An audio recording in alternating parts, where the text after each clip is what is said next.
Ce dimanche 11 décembre, dans Vivement Dimanche sur France 3, Jean-Jacques Debout a raconté une surprenante anecdote concernant Michel Drucker.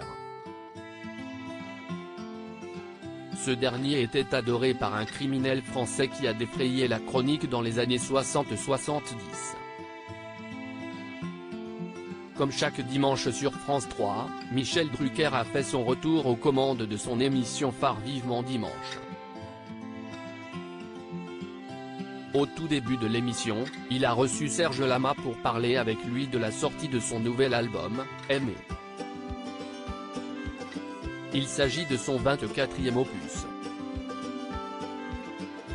J'avais envie de dire aux gens ce qu'était l'amour, que c'était la chose principale, la chose indispensable, la chose qu'il fallait préserver, a-t-il expliqué. Il est aussi revenu sur sa décision d'arrêter la scène. J'aurais pu chanter assis, mais je refuse de le faire. Si est une chose que j'ai vue avec Charles Trenet. Je ne veux pas faire vivre à mon public quelque chose comme ça, donc j'ai décidé que j'arrêtais, a-t-il continué. Jean-Jacques Debout, ami avec un célèbre criminel français dans cette même émission, Michel Drucker a reçu Jean-Jacques Debout et Chantal Goya. Le chanteur de 82 ans publie ses mémoires, La couleur des fantômes, chez Talent Éditions. Il y a des merveilles là-dedans, a commenté le présentateur.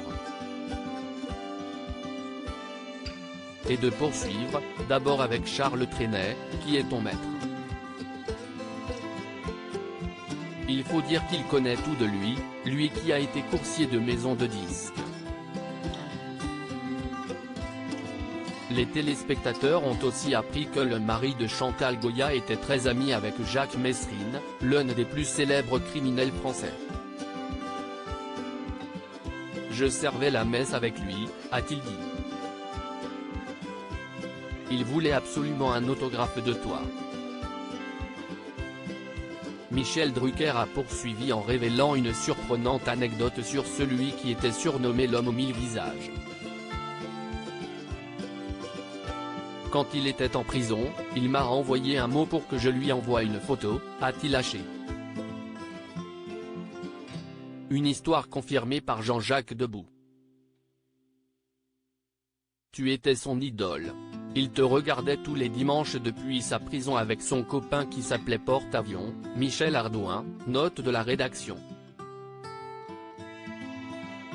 Et il voulait absolument un autographe de toi et tu lui as envoyé.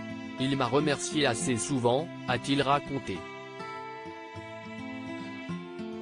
Michel Drucker a ensuite lancé un appel aux détenus de France. Je profite pour saluer tous ceux qui nous écrivent toujours dans les prisons car ils nous regardent beaucoup, beaucoup. À lire aussi Patrick Bruel chambre Michel Drucker après une grosse boulette dans Vivement Dimanche.